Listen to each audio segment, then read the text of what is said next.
Hello everyone, this is Alchemisted, and this is once again Star Trek Online, Rise of the Red Shirt, and this time we're going to be doing the first episode of the Devidian featured episode series, Skirmish. Alright, I don't usually record these in the... I'm recording this pretty much right after finishing recording and rendering City on the Edge of Never.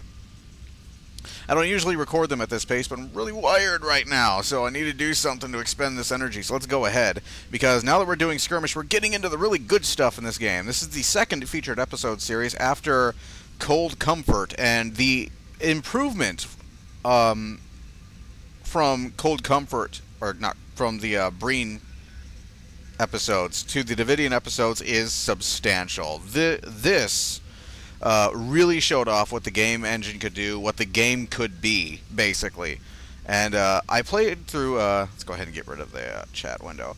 I played through one of these episodes, What Lies Beneath, for Halloween last year. The Halloween playthrough this year is going to be sort of like... It's sort of an all-month thing with Symphony of the Night. I figured October would be a really appropriate time to do Castlevania Symphony of the Night. Since it has vampires and werewolves and minotaurs and Frankenstein and what have you.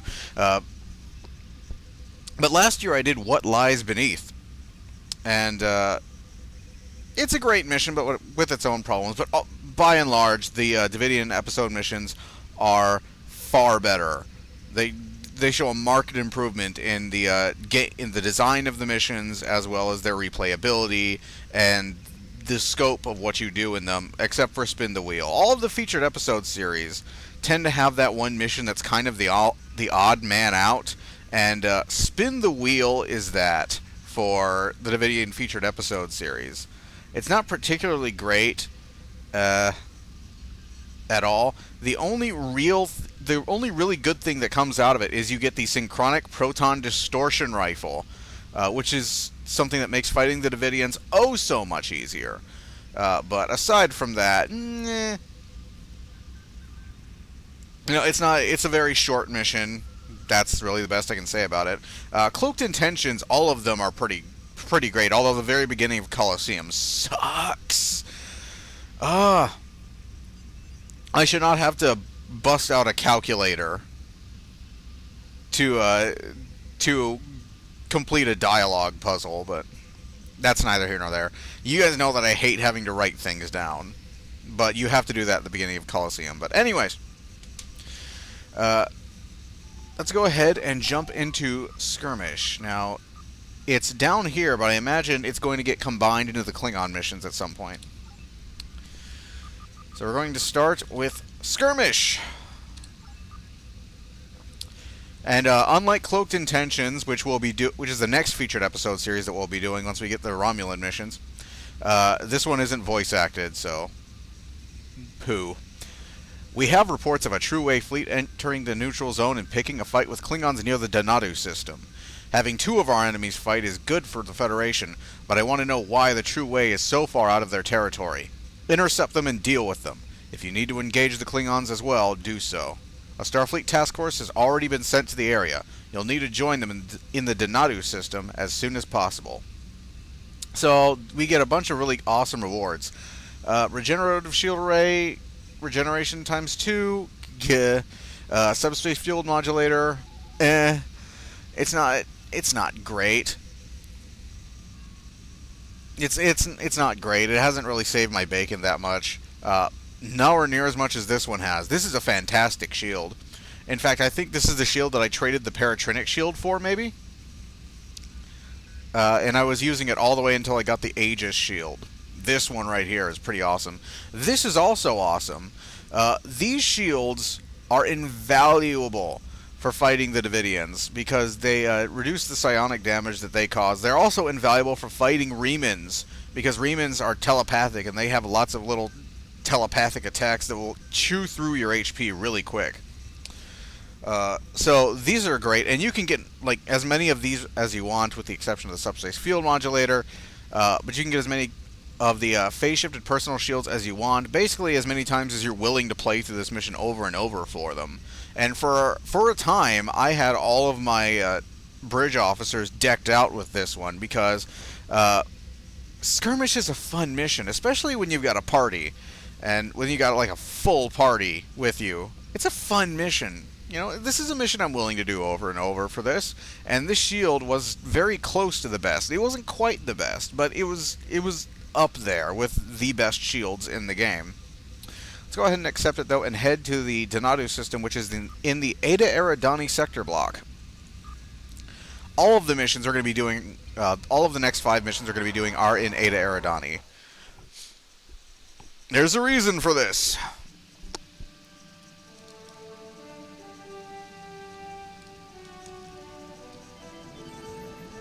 So far, all the featured episodes tend to concentrate in one sector, such as in Aurelius, where you have to deal with the Breen, and in Cloaked Intentions, you have to deal with the Remans, and it all happens in Sci-FiVERSUS. Okay, I'm heading towards Omega Leonis. We want to go to Eta Eridani. Let me go ahead and bust out the sub-transwarp engines really quick. That should speed things up a bit. Okay, let's go ahead and switch back to the... Bullshit, the class requirements are not met.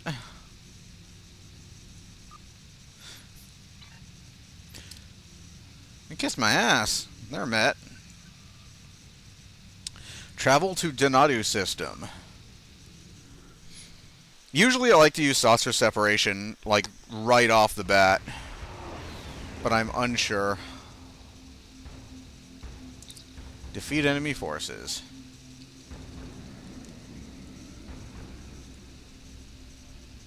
Let's go ahead and use it.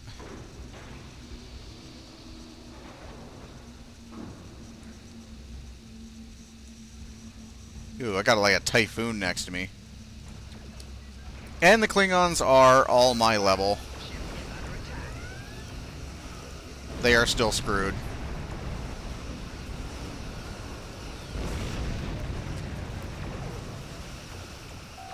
Target shield has failed.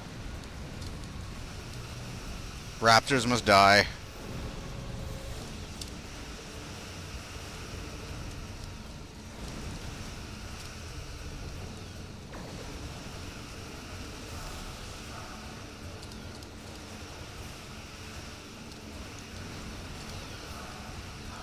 Target shield has failed.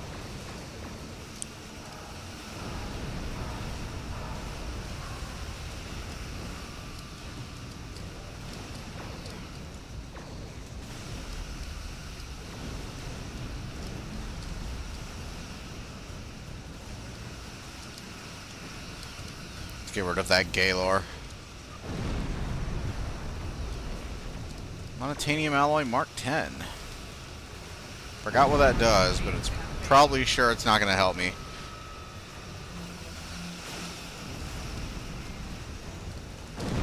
Uh-oh. Shield failing.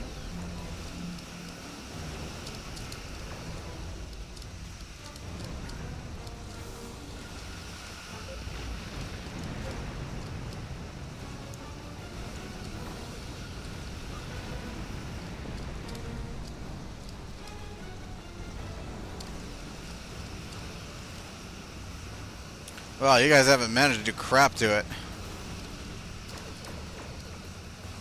So the Axon is a Keldon, which means it's eventually going to do its annoying photonic fleet ability, hence why I'm launching the fighters.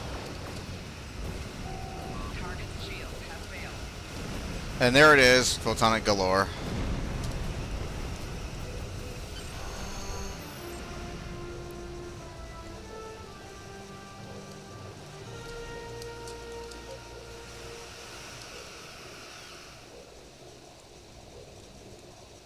Call the saucer back.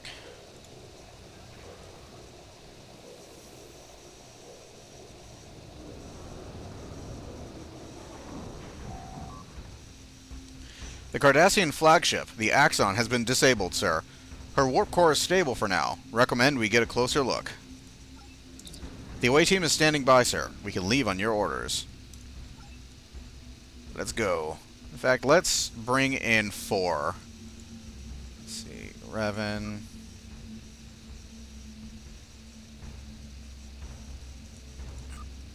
Who should I replace? Lima, Revan.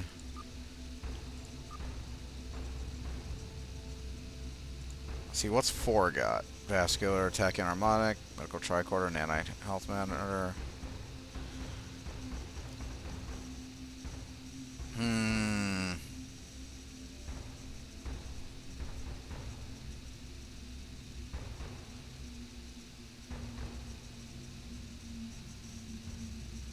No, he's got to start sometime. All right, 4, you're on the hazard team. I'm sure Pran is slacking off in a corner anyways.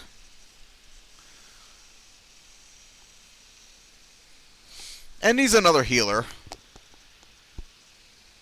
He actually came with like a lot of healing abilities. I don't think I've changed him at all. He came with a ton of like ground healing abilities, so he's like a medical drone. It's kind of how I'm spending him. Captain, Cardassian security teams are already starting to move in on our position. We should expect heavy resistance. And there's 4, and he's a bit messed up.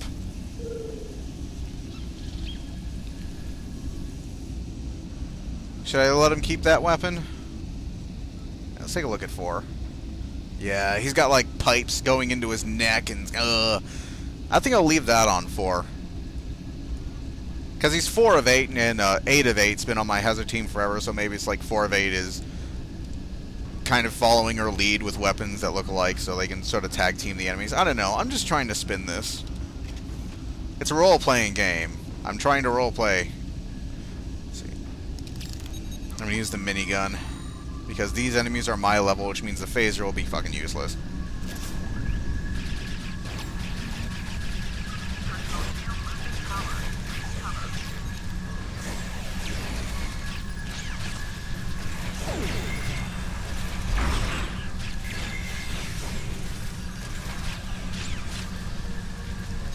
Okay.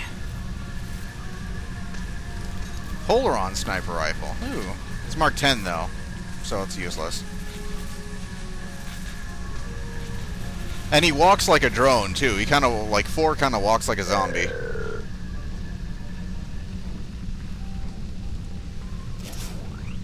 You!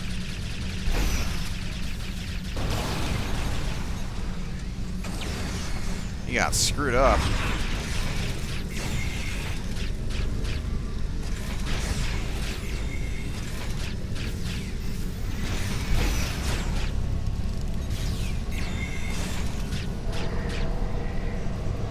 Oh, I forgot I gave 4 an Ophidian cane.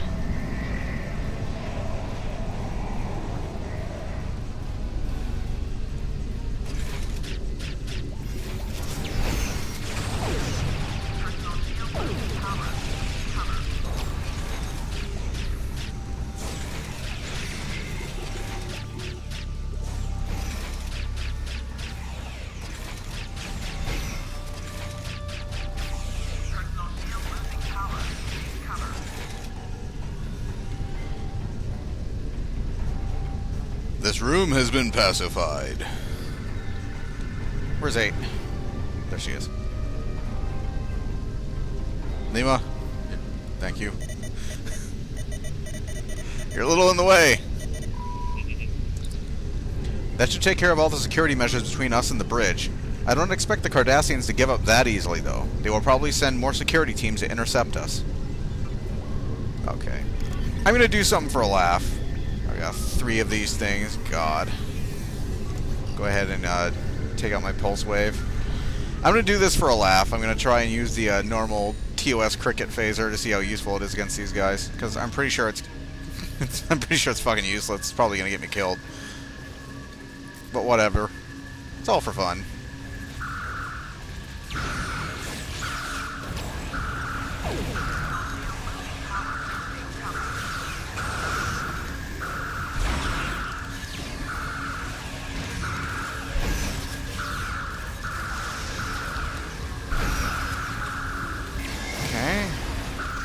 These are all low-ranking enemies, though.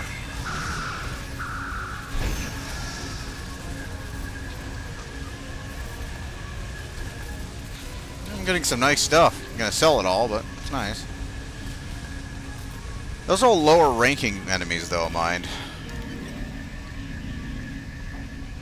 I want to see. I want to test this against an enemy that is actually fairly decent level. Glyn, you're mine.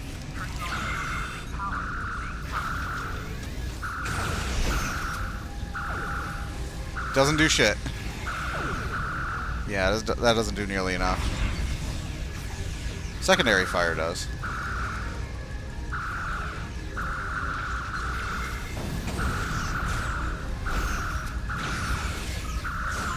Yeah, most of that damage is being done by my bridge officers. Yeah, it sucks.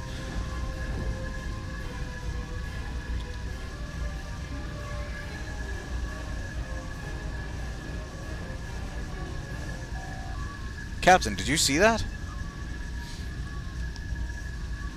They're talking about the alien critter that passed through, and I like that stance. I like that stance with the cricket phaser. Yeah, bust the pulse wave back out. Where is the pulse wave? Full auto rifle, pulse wave.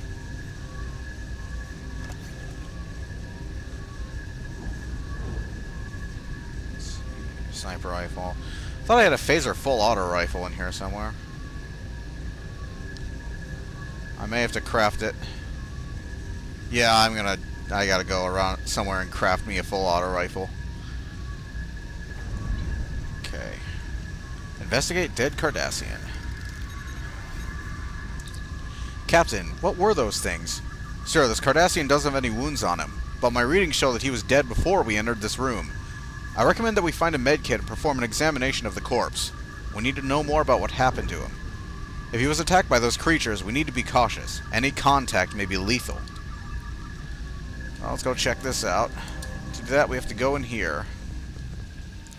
And oh yes, there's text coming up.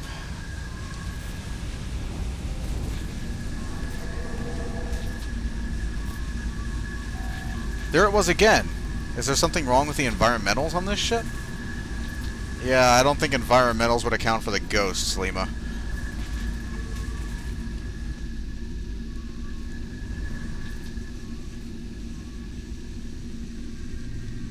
So first we have to check all the patient's records. Patient admitted with a plasma burn caused by an exploding EPS conduit. The wound was treated using a protoplasma and the patient was admitted to sickbay for sedation and observation. Patient suffered a neurological event resembling a cerebral vascular accident while sedated and was unable to be resuscitated. Further examination into the patient's death is pending an autopsy by the CMO.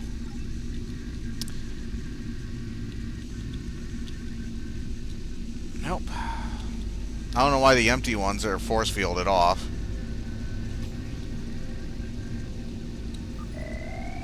Patient admitted with a fractured tibia suffered while on the holodeck. The bone was splinted and treated with a regenerator. Patient returned later complaining of pain in the treated leg as well as an elevated body temperature. Patient was treated with a T-cell stimulator to stave off any possible infection. Patient's condition continued to worsen while they were being continually treated to boost their immune response. Patient died 6.2 hours after injury.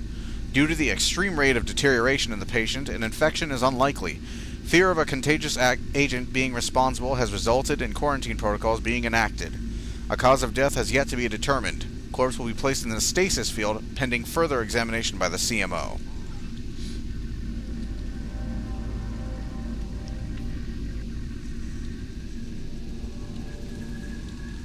And there's 3 more up here. Nope. Yes.